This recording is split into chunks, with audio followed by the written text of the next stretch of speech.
Hang on a minute, folks. Sorry, I'm having a small technical problem with YouTube. I don't know if you guys can hear me.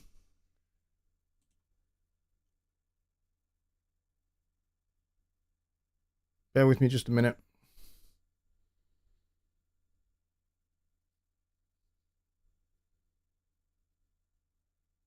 Am I still streaming? Can you guys hear me? I had a notification saying that it couldn't start the stream.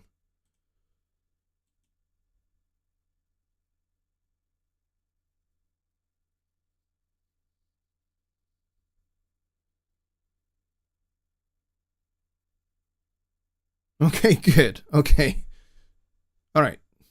Can we do take 2 on the intro? Just pretend you never heard the intro.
All right, folks, can you see me now? There we go. Hopefully everything is now working. That was weird. I started the stream and then this notification came up on my screen saying, could not finish creating the stream. I've never seen an error message like that before. So it only gave me one option, which was to finish and then to try again. So I don't know what the heck that was. That's the first. That's the first time that's ever happened in 5 years of doing a weekly live stream. So I am very sorry about that, folks. I have no idea what that was all about. So bizarre. I don't know what the heck happened there, but it is what it is. So starting over. Welcome everybody to tonight's episode of Songwriting Simplified with me, Jonny Lipsham, here at jonnylipshamstudios.co.uk on this 17th of May 2023. We're almost halfway through the year. It's crazy, it's bonkers, but good grief, we are here. And apart from the small glitch with the stream just now, all is well, and everything seems to be okay. So there is a first time for everything, as Brett correctly points out. But we'll see what happens next time on Sunday. So anyway, welcome. I hope everybody is well. And this is the show where we talk about all things songwriting, composing, arranging, music theory, and all of that fun stuff. And instrumentation and orchestration and everything else that goes with composing and writing your own songs. That's what we talk about here. So if you've got questions, please get them in the chat. If you don't seem to have access to the chat, then it could well be that you're not a subscriber. And if you're not a subscriber, go do that now. Go hit the subscribe button and then hit the notification bell next to it and choose the all notifications option so you don't miss a thing. I would appreciate that a whole lot if you do that. And also hit the like button whilst you're down there, because your mouse is going to be down there anyway. You may as well. And I would appreciate it quite a lot. In fact, I'd appreciate it immensely if you do that. So, with all of that out of the way, let's get into the show. Now, I do actually have a question from Just Bob, who is one of my awesome moderators here. And he sent this to me before the show started. I have to go and find the question. So, he says the Beach Boys used a downward key change. It could be a downward, it could be upward. Depends upon your perspective, I guess. in the intro to Wouldn't It Be Nice, which is actually one of my favorite songs of the Beach Boys, actually. There's lots of Beach Boys songs I really, really like, and there's a really good reason for it. They are incredibly musical songs, and they're actually pretty complex. They're complex harmonically, they're complex melodically, and the background vocals, although, you know, they're a lot of the time the background vocals, they are using falsetto and they are really, really stretching it. And that is the unique sound that they created, which is also a topic for a future show that we're going to do.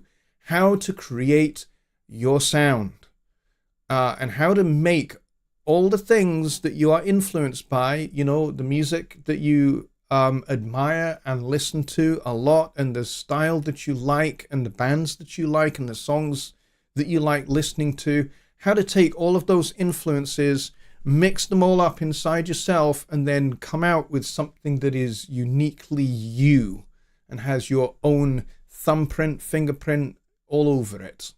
Because actually converting from being very influenced and having hallmarks of influence by other musicians and other songwriters and other artists, and then converting that into something that is you, is quite tricky.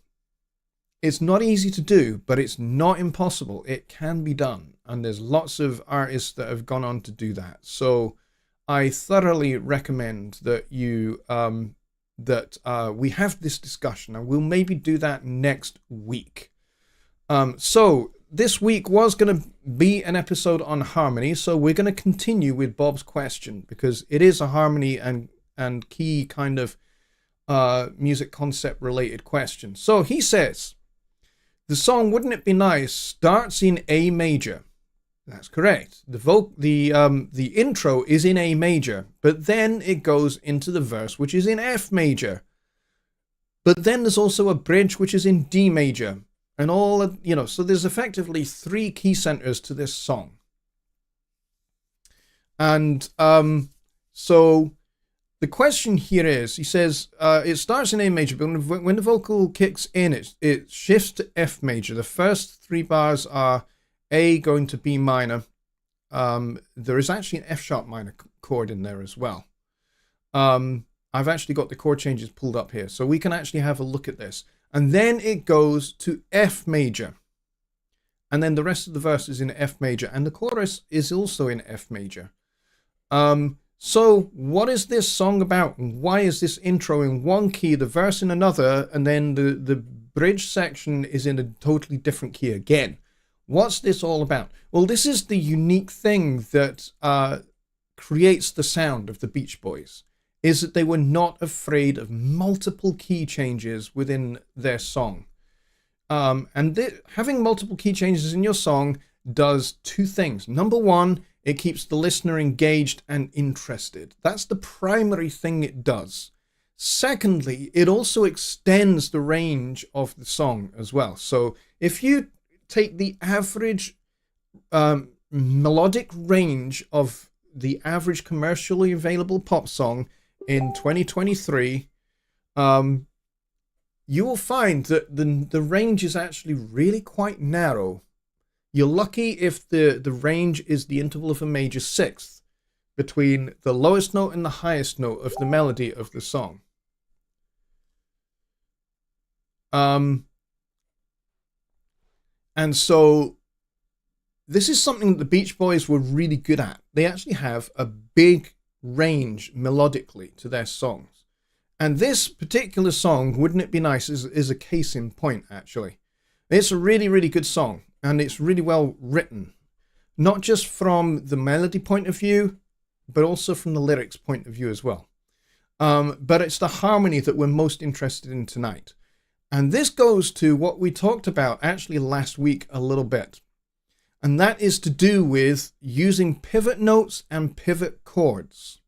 So what is a pivot note? A pivot note is a note that leads into a different key. So you hear this a lot, particularly in classical music. You hear this in the music of Mozart and Handel and Beethoven, and people like that.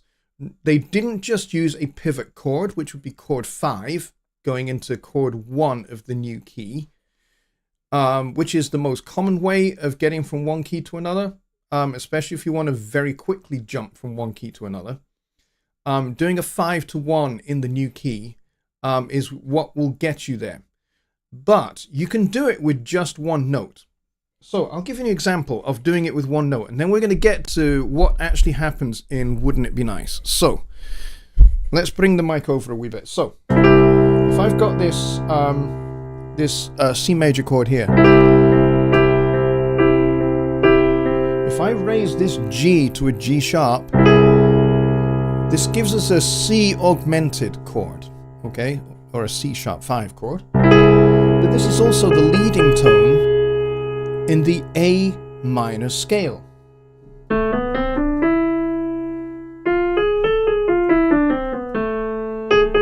There's the leading tone there. So if I go,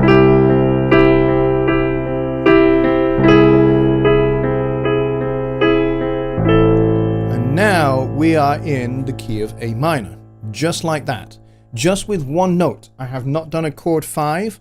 I've just used this G sharp. So you can do this quite frequently in setting up the modulation. So you can be playing around with this. You can go back and do it again, maybe one more time. You create a sense of mystery as well. And now we change. And then we can go back via chord 4. Now we're back in C major. Okay, so that's kind of like a temporary key change. But if we want to do something a little bit more permanent, then we would do a chord 5 into chord 1 of the new key. So if we're going to A minor, we would want an E chord.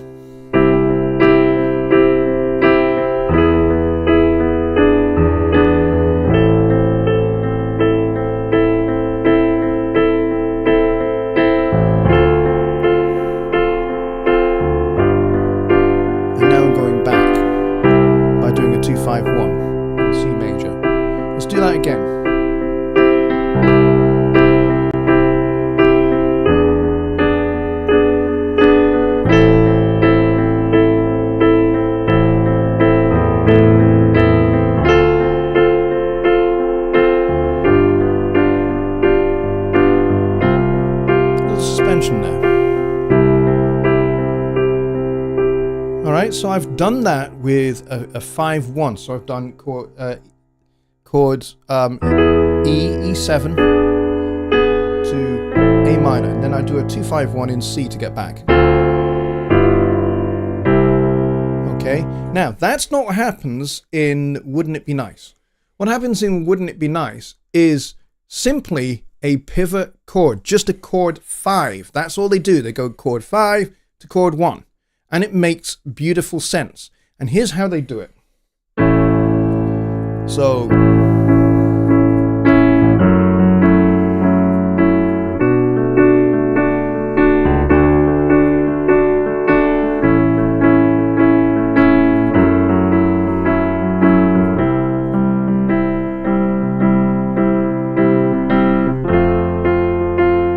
and there you're in F major, just like that.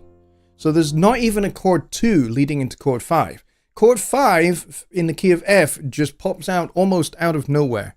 So I've slowed that down a bit so that you can hear it much more clearly. But at the actual song tempo, it's a little bit faster. And actually the chord 5 in the actual arrangement of the song is implied. It's not explicitly stated. It's not actually played. The music stops and then you get the pickup, the wouldn't it be nice? That's what you get in the melody, which is actually an enclosure over the F note. That's all it is. It's just a little 3-note enclosure. So it's implied that you're going to F. And so the chord implication underneath it is C7 suspended.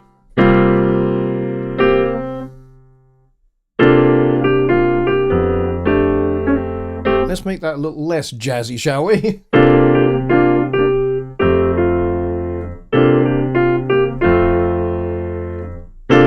It's basically a C13 sus4.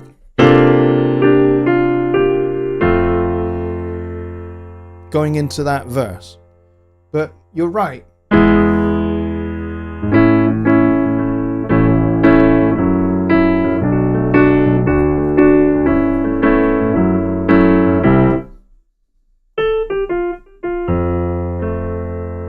And that's what you actually get in the actual record. So the C is actually implied. It's not even there. It's not even played. So it is a bit of a jolt, a bit of a jump. But there's a reason why it does this.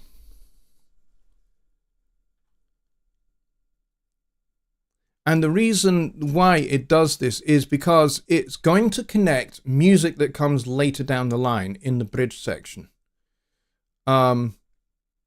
And also because the intro is used to basically link the bridge with the verse again.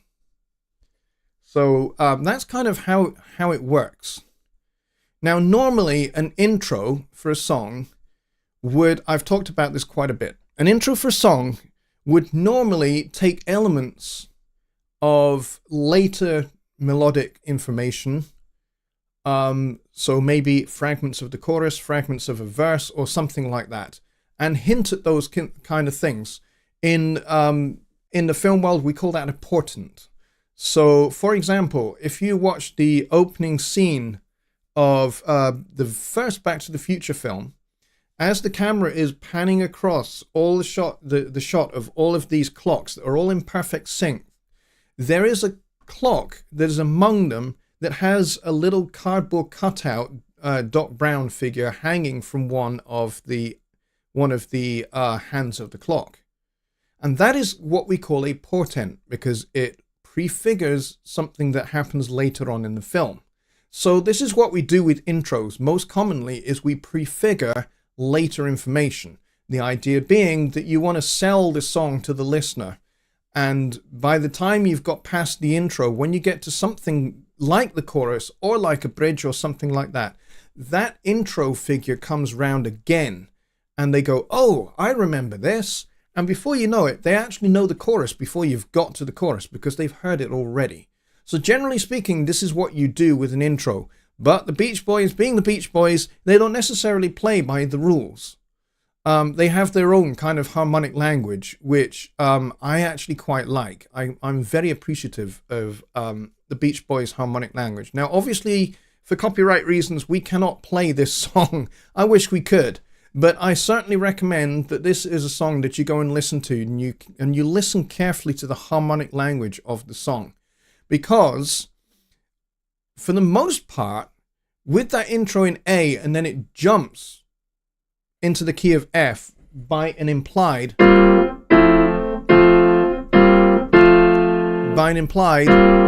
C7 to F7, a 5-1. It, or being, having said all of that, there are points where it does a 2-5-1, G minor 7, C7, F, like at the end of the first verse going into verse 2. When you come out of this kind of end part of the verse.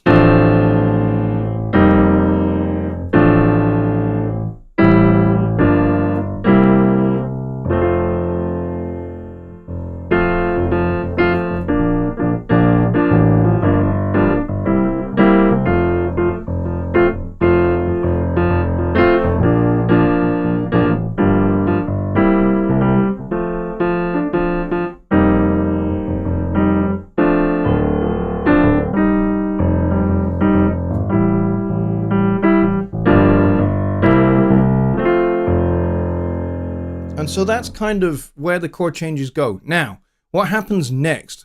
Well, we do actually have a bit of a jump in this song. Because when we get to the end of the second verse, we have a bridge section, which is in a completely different key again.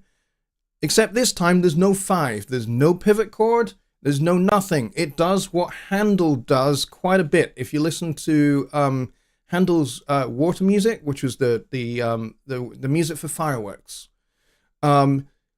he basically stops and then starts again in the new key. He doesn't even do a chord 5, he just stops, and then he starts again in the new key. And that's kind of similar to what they've done here. You know, you get this 5, 1 in F, and you think, great, we're in F now. But then the guitar goes back to the first 2 bars of the intro. This is what we call our connective tissue. So we go 2, 5, 1.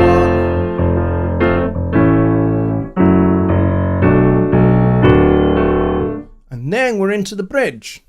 It's weird. Like it's weird like this. Because in the bridge you suddenly got D major, G major, then F sharp minor, B minor. We're all in this D major territory here.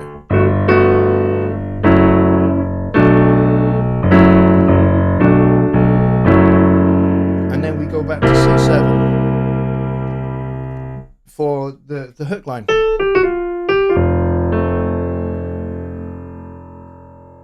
And we're back into the key of F again, with just that chord 5 pivot into the key of F. So the setup for that bridge is we suddenly jump back into the key of A major temporarily for 2 bars. It's a fun song. Definitely recommend you check this one out and have a listen to the harmonic language, because it is really, really cool. And the cool thing about it is you think that you are aware of all of these key changes, but you are not. You are led totally astray. And how they do it, the secret is in the melody writing and the vocal harmony writing.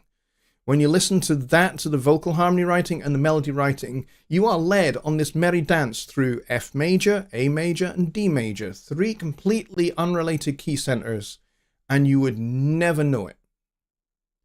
So this is a really good example of kind of, okay, you can have a pivot chord or you can have a pivot note that will take you into a different key. Or you can have a full-on 2-5-1. Or if you really want to hammer home that you're changing key, you can use a 3-6-2-5-1. Or you can completely substitute every one of those chords and lead your listener on a little bit of a merry dance so they are completely blissfully unaware that they've gone to a completely different key. I've done all of those, and all of those can be pretty successful. So Just Bow says, when the song reaches the F chord, the bar starts, but to our ears, but it feels like the bar starts where the vocal kicks in. The vocal kicks in, it is a pickup. It is what we call an anacrusis. That's the correct kind of music theory technical term for it.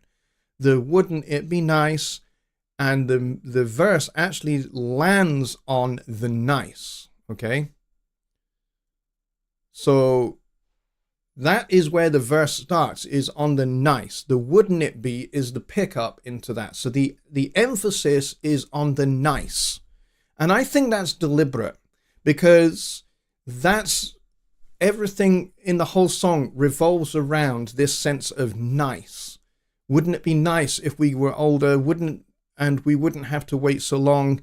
And wouldn't it be nice to live together in the kind of world where we belong? So it's all about, wouldn't it be nice? It's all about wishful thinking. It's all about, wouldn't it be great if this? Wouldn't it be great if that? It's kind of looking to the future. It's a little bit kind of a hopeful song in that respect.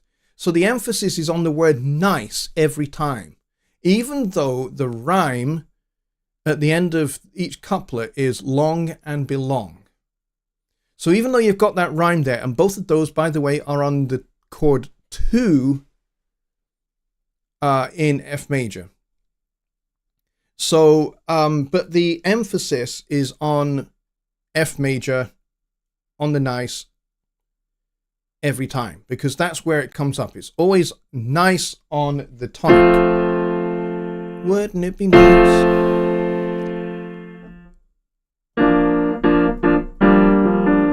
So there's your 2-5-1. G minor, C7. Nice to live together in the kind of world where we belong. And then we kind of drift a little bit to D minor.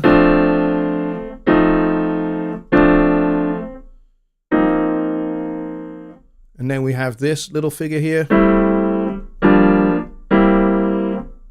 And then we're into verse 2. Again, wouldn't it be nice if we could wake up in the morning when the day is new, and after having spent the day together, hold each other close the whole night through?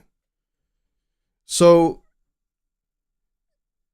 it's a really, really well structured song. It's very nice and neat and tidy, which is kind of the sound that was around at this particular time in the 60s. Everything was nice and symmetrical and clean, which is kind of evocative actually of, you know, architecture of the time. Everything very, very sleek and clean. So yeah, it's a great example of using different key centers to communicate a different mood, a different thing going on in the song. So when you get to the bridge, the lyrics here are, maybe if we think and wish and hope and pray it might come true, maybe then there wouldn't be a single thing we couldn't do. We could be married and then we'd be happy. Oh, wouldn't it be nice? And we're back in that wistful thinking again. Wouldn't it be nice? So the whole song is kind of all about wishful thinking and hope and longing for future things.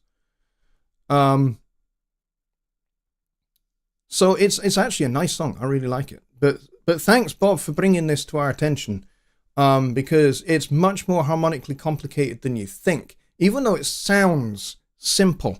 And that is what makes the best pop songs.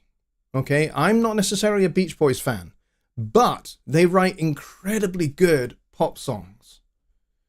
And this is a very, very fine example of an incredibly well-written pop song that's very neat, very tidy, very sleek, very clean, and a lot of longing and hoping going on in the lyrics. Really nice. Let's see, what else do we have? Let's get into some questions. Let's see what we got here, folks. Because that was a great little subject opener, which actually went totally hand in hand with what I wanted to talk about tonight, which was about 251s and how we can use them, how we can actually apply them to our songs. And we've done this right here because we've got a great example of it. So thank you for that. Team Studio One says, great teaching. This is Jonah. Hey, Jonah! I'm glad you're here, my friend. Welcome. Let's see. What else do we have? I have to look and see what other questions we have. DJ Vu says, listening to, for example, Weather Report has the same impression of using improper harmony, but this is the beauty of choosing the right sounds, even outside the scale. Yeah, definitely. And that's a different harmonic palette altogether. The harmonic language of, you know, a jazz fusion group like Weather Report or Average White Band or, you know, some other group, or Miles Davis in that same 1960s, early 1970s period.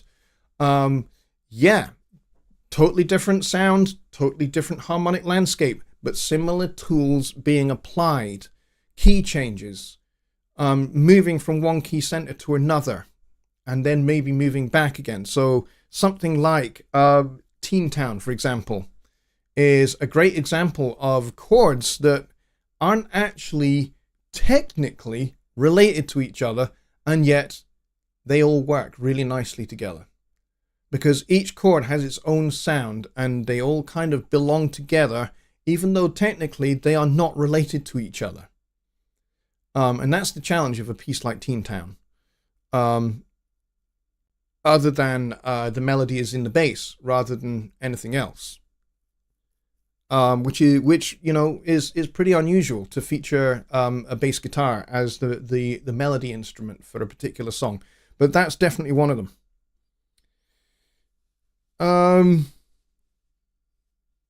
But that's good question. Let's see. Jonah says, what are your thoughts on how Depeche Mode uses minor chords in place of major chords in a given scale? This is another good question. Surprise changes of mode. And Depeche Mode, pun probably intended, were a very fine example of doing that, where you would expect a major chord and you don't get a major chord, you get a minor chord instead, and sometimes the reverse. You get a major chord where you're expecting a minor chord. They love to do that. They also liked descending sequences, like descending bass notes and diminished chords, which is not something you hear a lot in pop music. Certainly in the 80s, you don't hear an awful lot of complex harmony like diminished chords, but Depeche Mode, they would use them. You know, they would have like a rising sequence, and it's a sequence of diminished chords, and it really amps up the tension until they arrive where, you know, where the harmonic destiny happens to be. But yeah, so, you know, if you're in the key of C major, and suddenly, instead of going, you get C minor, literally out of nothing.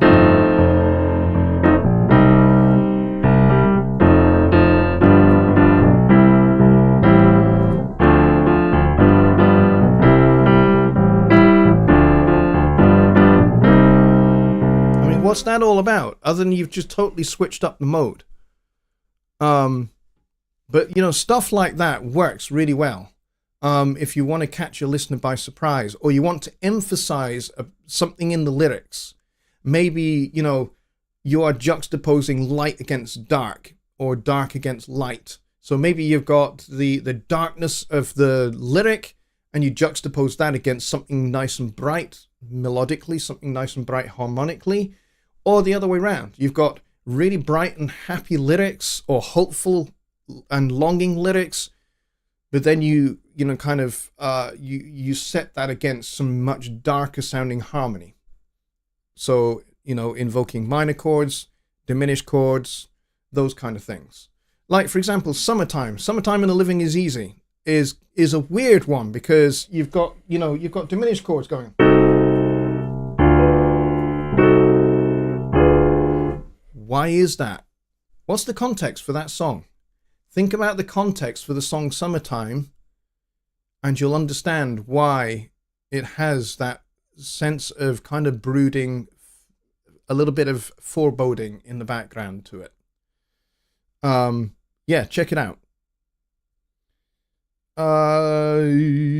Depeche Mode is a really fascinating band, musically very gripping with sound palettes. Yeah, and actually, here's the thing. Depeche Mode, you know, on the surface, they sound like, you know, fairly stereotypical 1980s electronica, where there's a lot of computer-generated stuff, and there's a lot of MIDI and a lot of synths and those kind of things. And so, on the surface of it, you think, probably not going to be that great, until you actually start listening, and I mean really listening deep to the chord changes, to these songs, and to the I mean, other than Jimmy Somerville's extraordinary vocal range, I mean, seriously, yeah,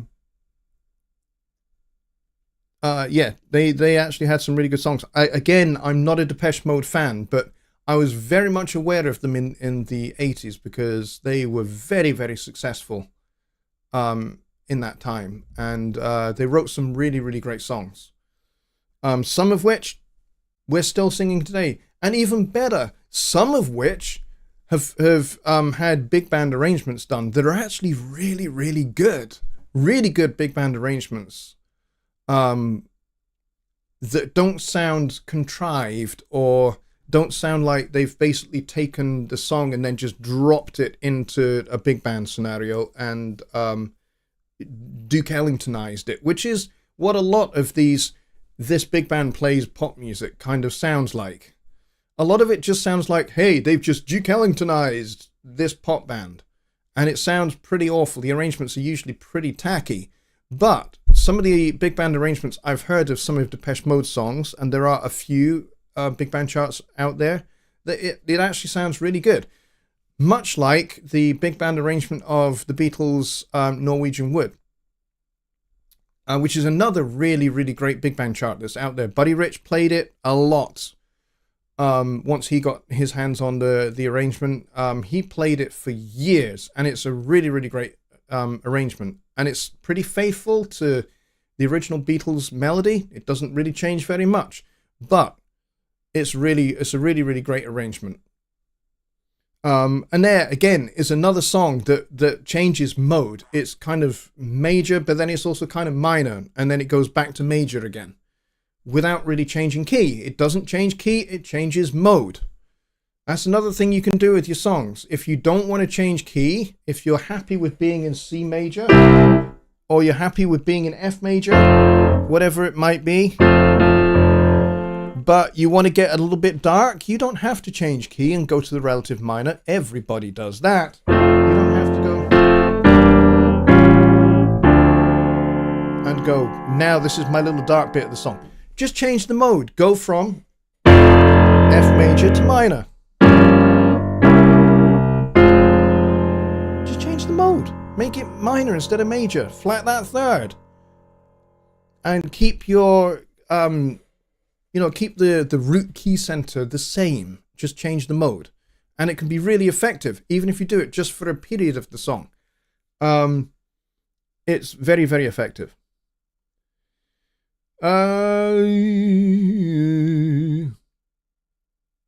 Rich Cresswell at Studio One Touch says, interesting chords and progressions are not heard much in today's popular music. It can still sound funky fresh as in today's sound, but still impressed with interesting chord changes as well. Yeah, absolutely.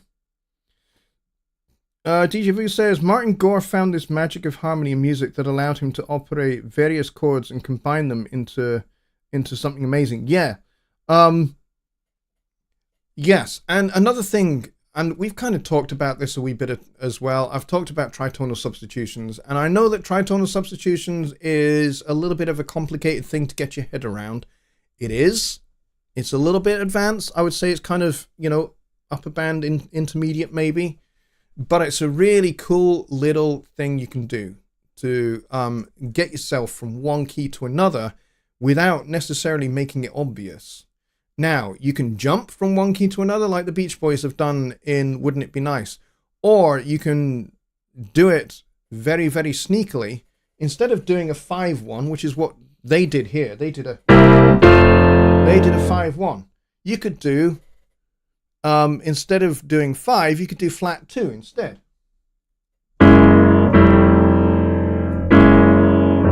That's a little bit more subtle. G flat 7 down to F major 7. So instead of going, you can go. That's a little bit more subtle.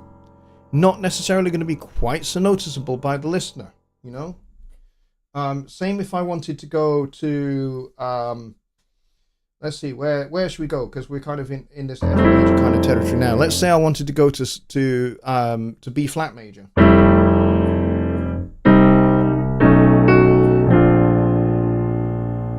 And let's say then I want to go to D minor. Well, I can get there via E flat 7.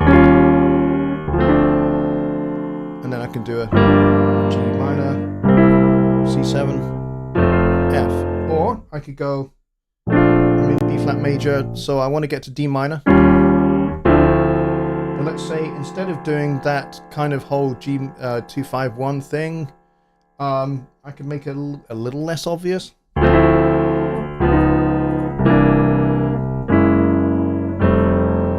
And now I'm back in F major land, and I've just done tritonal substitutions each time there.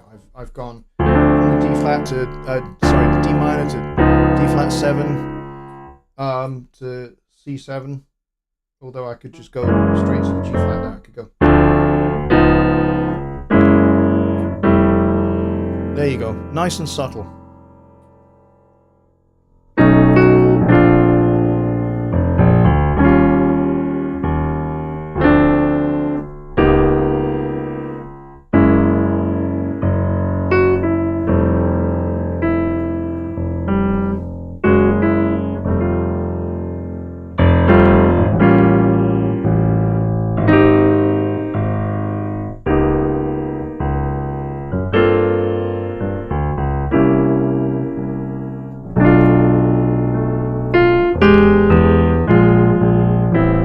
A minor.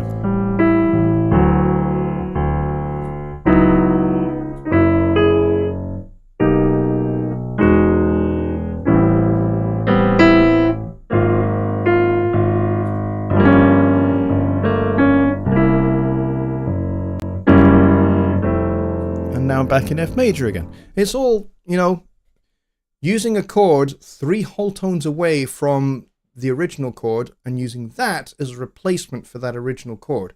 So instead of doing chord 2, G minor, I'm using D flat 7 instead. And then instead of doing C7, I'm doing G flat 7. So C7 to G flat 1. There's my 3 tones. And now I'm back in F major again. So tritonal substitutions are, you get those in jazz all the time. You can overdo it, but you also get them in pop music as well. They're not just exclusively a jazz thing, you get them in popular music as well. Eric Clapton is fond of tritonal substitutions. You might not hear specifically a rhythm guitar player play it, but he will imply it in his melody. Let's see. Layla is another great example of key changes. Intro is in D minor, but the rest of the song is in C sharp. Yeah, and Donald Fagen's IGY is another good example, which is in A flat minor. But it goes down a half step for the verse. It's very, very interesting. The kind of like the intro, which ends up being kind of like the interlude between verses as well, is in A flat minor, but everything else is down a half step. And it's all done by a pivot chord, a chord 5 to chord 1. And it's very effective. So don't feel that you always have to have your intro in the same key as everything else in your song. Even if you've got like this neat little hook, and you think, oh, that's my chorus. Not necessarily. It could be a really cool little hook that sets up for everything else. So it could work as an intro and an interlude into everything else, into verses, into bridge, into solo section or whatever. And it could be, you've got this nice little 4-bar motif that's in a different key. Doesn't matter. Move. Don't be afraid to change key just for the sake of this little motif. If it works, you can make it fit. And if it works and sets up everything for the song, and it has the listener really engaged in this little hook motif, then use it. It doesn't matter if it's in a different key. Use it. And, you know, do a pivot chord or a pivot note to get from the key of your verse to the key of your little motif and then back again. And you can really make something really, really work. But these are really, really good questions, people. I really appreciate them. Thank you very much. We've got 22 people here right now, which is 23 people here, which is absolutely fantastic. We don't normally get quite this many out for a Songwriting Simplified. So thank you very much, everybody, for coming. I really appreciate it. We've got about 14 minutes left of the show, so I would definitely love to get some more questions in. We can maybe take a couple more. DJ says, another example of interesting harmony for me is Pat Metheny and Lyle Mays. Definitely. I love their chord changes. And they like, you know, chords with different bass notes as well. So you'll hear things like that, but you'll also hear that, and you'll hear this as well. And sometimes you'll hear this, where you have like an A flat major with a B bass.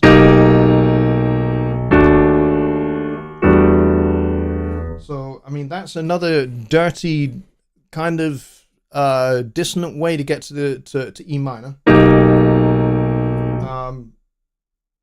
Which you can certainly do. B is kind of like E flat with B in the bass, and then D over E flat to E flat to E minor 9, and then maybe this little guy here, this A7 flat 5, which takes you to this nice little chord here, which is kind of there's A flat major with a flat 5. I like major 7 flat 5 chords, by the way, folks, just in case you were wondering.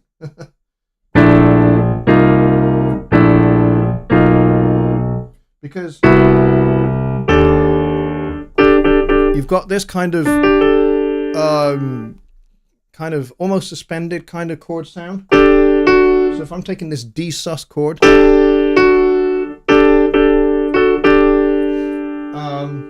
but if I put a different note underneath it, you get a different sound. So I'm playing this D sus chord with a B flat in the bass.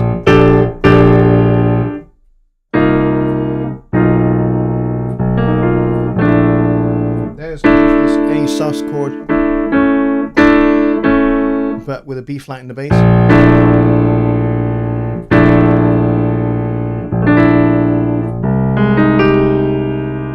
A flat over C, that kind of sus chord thing again.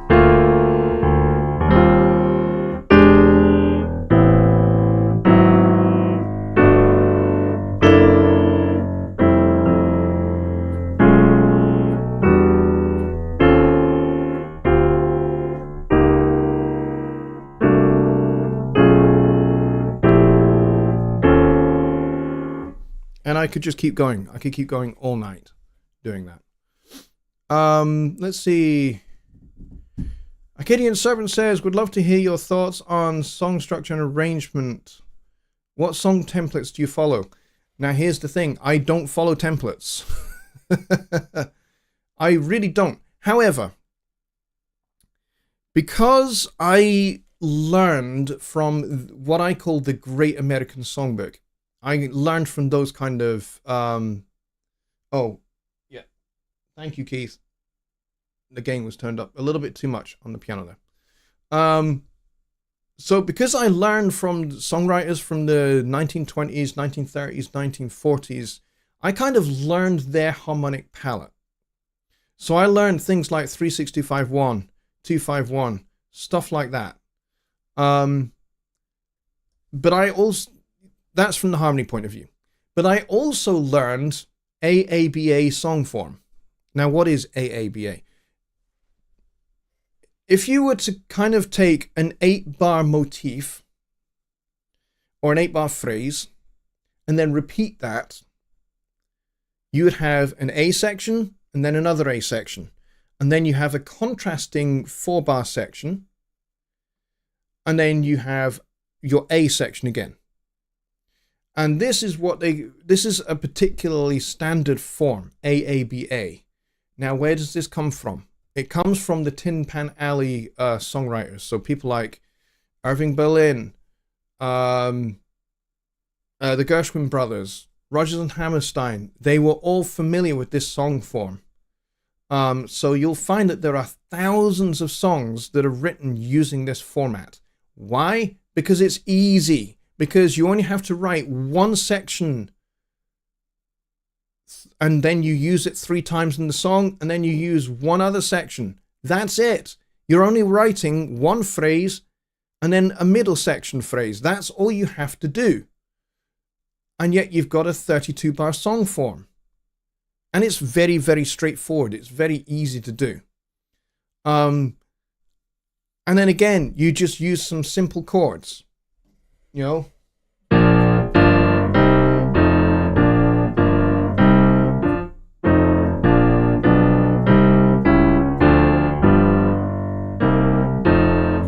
those are the chord changes to I Got Rhythm, pretty much. And then you do this for your, and that's, so you repeat that.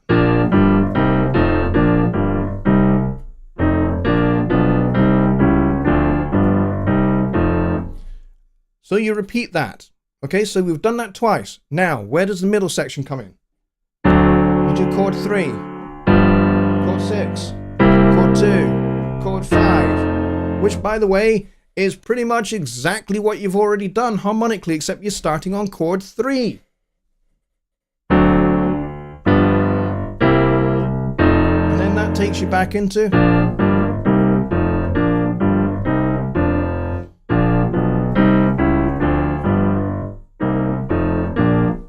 And that's it. That's all you need to do. So I learned from that kind of songwriting. But then I also discovered the music of Charlie Parker and Dizzy Gillespie, where they used those kind of chords, but they invoked things like tritonal substitutions, those kind of ideas. But they stuck to the same kind of AABA format. Why? Because it's easy to lock into your head. Once you know a set of chord changes, like the chord change to I Got Rhythm, you can do thousands of different things with them.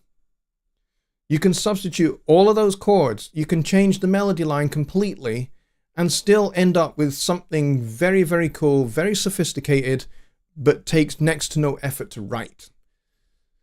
And also is easy to remember, so that when you get up on the stage and somebody says, yeah, let's play something over the I Got Rhythm changes, everybody knows what to do. There's no chord charts, there's no nothing, but everybody knows what to do. So that's kind of the music I learned. So 32 bar AABA song format is kind of the thing that I learned the most. But obviously you can unpack this a wee bit and you get verse, chorus, bridge, chorus, verse, chorus. And it's largely the same thing. It's just expanded out a wee bit and you make it into a 3.5 minute song. But you can, you're essentially writing one verse in terms of the arrangement and the chord changes and the melody line. You're writing it once. You write your chorus once. You write your bridge section once. You're only writing 3 sections for a song that may have 4 or 5 different other sections. And you can do those in different keys. So in essence, something like songwriting and arranging, which can be incredibly abstract, you make it as easy for yourself as possible. And that's essentially, kind of how modern popular songs have developed. So you will see this AABA form cropping up even in the music of, Coldplay or Billie Eilish or anybody that's current at the moment. You will find this AABA form coming up a lot. You will find that there is, a lot of shared material. So you'll find that there's a lot of, economy in songwriting. Mostly because the idea is you got to get it done. You got to get it done quickly. And efficiency is the name of the game when it comes to contemporary popular music. You can then dress it up and make it as complex as you want afterwards. But the bare bones basics of your song, you got to get it done quickly. And so that's what I learned. AABA form, and then the chord changes, 36251, 16251, and 145, and variations on those. That's what I learned. But it's a great question. And all of those are still around today. They are around now in contemporary popular music.